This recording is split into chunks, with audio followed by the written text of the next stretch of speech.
पर्व के इस मंगल अवसर पर आपको सपरिवार ढेर सारी शुभकामनाएं, आपकी सारी मनोकामनाएं पूरी हो जाए, यही मेरी कामना है।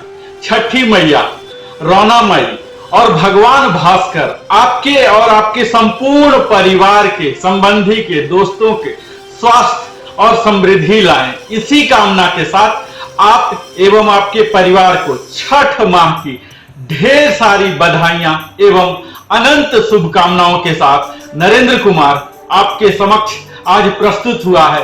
छठ के बारे में वो तमाम जानकारियां आपके सामने प्रस्तुत मैं करूंगा। तो यह दुनिया का एक लौता ऐसा पावन पर्व है जिसकी महत्ता दिन व दिन बढ़ती ही जा रही है।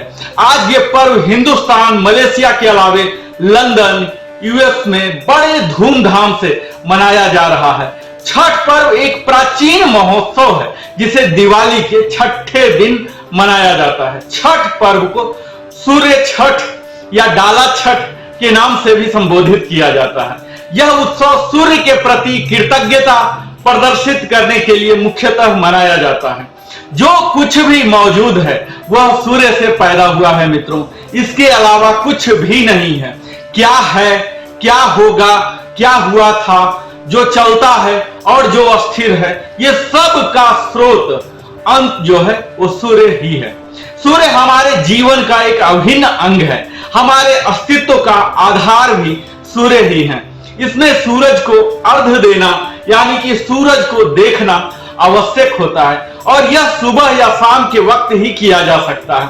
अब सवाल यह उठता है कि कब तक सूर्य को देखने की आवश्यकता है। आप अपने हाथों में पानी धारण करते हैं, पानी धीरे धीरे अंगुलियों से निकल जाता है, तब तक ही सूर्य को देखा जाता है। सूरज को देखने से आपके शरीर की ऊर्जा बढ़ जाती है, इसलिए पूजा मुख्य रूप से सूर्य के प्रति आभार व्यक्त करने के लिए ही की जाती है। जो शब्द छठ है, इसे संक्षेप में शब्द षष्ठी से आता है जिसका अर्थ है छठ, 6। इसलिए यह त्योहार चंद्रमा के आरोही चरण के छठे दिन कार्तिक महीने के शुक्ल पक्ष के दिन मनाया जाता है। कार्तिक महीने की चतुर्थी से शुरू होकर सप्तमी तक मनाया जाने वाला यह त्योहार 4 दिनों तक चलता है।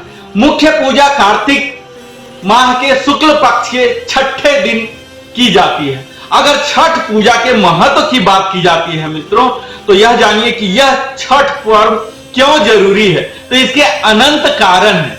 यह न कि धर्म के लिए अपितु हम आप सभी के लिए अपनी जड़ों से जो आज कट रहे हैं, अपनी नौकरी, व्यवसाय, पेशा के कारण, इन्हें अपनी परंपरा, सभ्यता, संस्कृति और मूल परिवार से दूर होते हुए भी यही छठ एक ऐसा पर्व है जो हम सबों को जोड़ रहा है।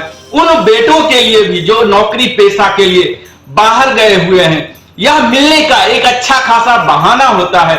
उस मां के लिए जिन्हें अपनी संतान को देखे महीनों हो जाता है, उस परिवार के लिए यह छठ उनके लिए भी जरूरी है जो आज परिवार अलग अलग जगह में, अलग अलग राज्यों में, भिन्न भिन्न भागों में रह रहे हैं। उस आजकल की छोटी छोटी परिवार जो है, न्यूक्लियर परिवार, बहू पुतोह के लिए भी, जिन्हें पता होता है कि सिर्फ यही 2 कमरे का जिंदगी है, यही बड़ा घर है, उन्हें भी यह छठ पर्व काफी कुछ सिखाता है।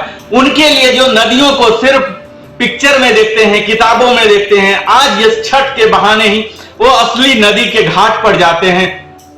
उस परंपरा को भी जिंदा रखने के लिए यह जरूरी है जो हम सबों में समानता की वकालत करता है, इक्वलिटी फॉर ऑल। घर परिवार की सुख, समृद्धि और आरोग्यता के लिए छठ व्रत का होना नितांत आवश्यक है। इस व्रत का मुख्य उद्देश्य पति, पत्नी, पुत्र, पौत्र सहित सभी परिवारजनों, मित्रों के स्वास्थ्य की मंगल कामना करना होता है। छठ का अभ्यास मानसिक शांति भी प्रदान करता है। इस पर्व के दौरान हवा का नियमित प्राणिक प्रवाह जो होता है, यह हमारे क्रोध, ईर्ष्या और अन्य नकारात्मक भावों जो विकार हैं, हमारे मनोविकार, इन सब को घटाने में मदद करता है। यह भी बताता है कि छठ पर बिना पुरोहित के ब्राह्मण के भी पूजा हो सकता है, जो सिर्फ उगते सूरज को ही नहीं, डूबते सूरज को भी प्रणाम करना सिखाता है, उस गागर, नींबू, सुथनी जैसे तुच्छ फलों को भी जिंदा रखने के लिए हमें सबक देता है। इसमें सूप दौरा को बनाने वाले वे लोग लेबर जो है बनाते हैं उन्हें भी महत्व दिलाता है। ये बताने के लिए भी यह इंपॉर्टेंट है कि इस समाज में उनका भी महत्व है, उन दम्भी पुरुषों के लिए भी जो नारी को कमजोर समझते हैं। यह नारी सशक्तिकरण के लिए भी छठी मैया का व्रत महत्वपूर्ण माना जाता है। भारतीयों के योगदान और हिंदुओं के सम्मान के लिए इसे माना जाता है। यह एक सांस्कृतिक विरासत और आस्था को बनाए रखने के लिए पवित्र धर्म है, पवित्र पर्व है छठ पर्व, जो कि परिवार और समाज में एकता और एकरूपता के लिए मनाया जाता है, जो कि हमें सिखाता है अपने जीवन को संयमित व्यवहार रखने के लिए, सुखमय जीवन का आधार बनाने के लिए, हमारे घर परिवार की सुख समृद्धि और आरोग्यता के लिए छठ पर्व का व्रत जुड़ा है हमारे जीवन में। मित्रों, अगर इस पर्व की मुख्य उद्देश्य की बात करें तो यह मुख्यतः पति, पत्नी, पुत्र, पौत्र आदि सभी की स्वास्थ्य की मंगल कामना करता है। यह मानसिक शांति भी देता है और ऐसा माना जाता है कि छठ पर्व का उत्सव प्राचीन वेदों में स्पष्ट रूप से बताया गया है, क्योंकि पूजा के दौरान किए गए अनुष्ठान ऋग्वेद में वर्णित अनुष्ठानों के समान है, जिसमें सूर्य की पूजा की जाती है, उनकी उपासना की जाती है, उनकी साधना की जाती है। उस समय ऋषियों को सूर्य की पूजा करने के लिए भी जाना जाता था और अच्छे सेवन किए बिना वे अपनी ऊर्जा सीधे सूर्य से प्राप्त करते थे। पौराणिक कथा की अगर मान्यता पर ध्यान दें तो ऐसा मालूम होता है कि द्रौपदी ने पांडवों को कठिनाई से मुक्ति दिलाने के लिए छठ पूजा का सहारा लिया था। इस अनुष्ठान के माध्यम से वह केवल तत्काल समस्याओं को ही हल करने में सक्षम नहीं रही, बल्कि बाद में पांडवों के हस्तिनापुर, जो कि वर्तमान आज दिल्ली के नाम से जाना जाता है, अपने राज्य को पुनः स्थापित भी किया था। ऐसा भी कहा जाता है कि कर्ण, जो कि सूर्य पुत्र के नाम से जाना जाता है, जो कुरुक्षेत्र के एक महान योद्धा जो कि पांडवों के खिलाफ युद्ध करना था, ने भी छठ का अनुष्ठान किया था। पूजा का एक अन्य महत्व भगवान राम से भी जोड़ा जाता है। ऐसा कहा जाता है कि प्राचीन ग्रंथों के अनुसार राम और उनकी पत्नी सीता ने उपवास किया था और 14 साल की निर्वासन के बाद शुक्ल पक्ष के कार्तिक के महीने में सूर्य देव की प्रार्थना की थी। तब से छठ पूजा एक महत्वपूर्ण और पारंपरिक हिंदू उत्सव बन गया, जिसे हर साल बड़े ही हर्षोल्लास के साथ मनाया जाता है। लोकप्रिय विश्वास यह भी है कि सूर्य भगवान की पूजा कुष्ठ रोग जैसी बीमारियों को भी पूर्णतः समाप्त कर देता है और परिवार को दीर्घायु और समृद्धि सुनिश्चित करती है। यह सख्त अनुशासन, शुद्धता और उच्चतम सम्मान के साथ की जाती है। यह एक बार जब परिवार छठ पूजा शुरू कर देता है तो वह उनका कर्तव्य हो जाता है कि वह परंपराओं को पीढ़ी तक पारित करें और जब तक जीवित रहें इसी शुद्धता और पवित्रता के साथ करते रहें। मित्रों, अगर छठ पूजा के उत्सव की बात की जाए तो जैसा मैंने कहा कि यह 4 दिनों तक मनाया जाता है। तो जो प्रथम दिन होता है कार्तिक शुक्ल चतुर्थी, जिसे नहाय खाए के रूप में जाना जाता है, उस दिन छठी व्रती जो परिवर्ती होती है स्नान कर पवित्र तरीके से बने शुद्ध शाकाहारी भोजन ग्रहण कर व्रत की शुरुआत कर देते हैं। दूसरा दिन जो कि कार्तिक शुक्ल पंचमी को व्रतधारी दिन भर का उपवास रखने के बाद शाम को भोजन करते हैं, इसे खरना कहा जाता है। खरना का प्रसाद लेने के लिए आसपास के लोग निमंत्रित भी होते हैं और भेंट लेने के बाद, इस भेंट के बाद परिवर्ती 36 घंटा तक उपवास करते हैं। तीसरा दिन जो है मित्रों, कार्तिक शुक्ल षष्ठी के दिन में मिट्टी के चूल्हे पर छठ प्रसाद बनाया जाता है। प्रसाद के रूप में ठेकुआ, टिकरी और इसके साथ चावल के लड्डू, जिसे लड़ुआ भी कहते हैं,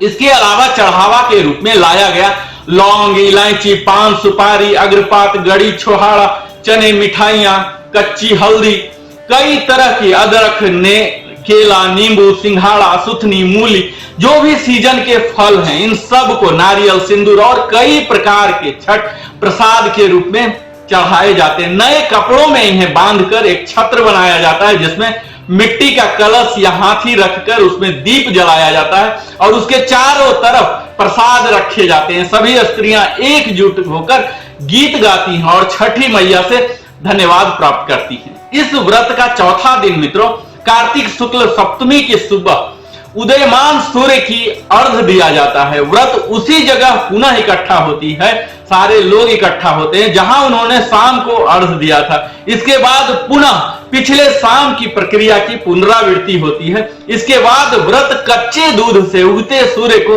अर्घ देते हैं। अंत में व्रत अदरक गुड़ और थोड़ा प्रसाद खाकर पूर्ण होता है। मुख्य उत्सव छठे दिन ही जो तीसरे दिन पर मनाया जाता है, छठ का चौथा दिन जो है, जब सूर्य देव की आराधना सूर्य नमस्कार और फल से की जाती है। छठ पूजा को बिहार, झारखंड, पूर्वी उत्तर प्रदेश, मध्य प्रदेश, छत्तीसगढ़ समेत विभिन्न महानगरों में मनाया जाता है और नेपाल के भी तराई इलाकों में मनाया जाता है। ऐसे तो जहां जहां यहाँ के लोग गए हैं वहां भी मनाया जाता है। वैसे तो लोग मित्रों उगते हुए सूर्य को प्रणाम करते हैं, लेकिन छठ पूजा ही एक ऐसा अनोखा पर्व है जिसकी शुरुआत डूबते हुए सूर्य की आराधना से होती है। मित्रों, यह छठ पूजा हमारे लिए जीवन, भाग्य और सफलता की शुरुआत का प्रतीक है। सभी सकारात्मक शक्तियों को एकत्रित करें और उन सारी नकारात्मक शक्तियों को दूर करें। केवल अच्छाइयों को हमें अपनाना है। यही सबक हमें देता है, यही शिक्षा देता है। यह छठ पर्व हमारे लिए ढेर सारी खुशियां लाए, हम सबों के लिए लाए। हम सब स्वस्थ हों, समृद्ध हों। इन्हीं ढेर सारी शुभकामनाओं एवं बधाइयों के साथ नरेंद्र कुमार आप सबसे फिर मिलता है लिविंग हैप्पीली में एक खूबसूरत सा वीडियो के साथ। तब तक के लिए नरेंद्र कुमार को सब धन्यवाद।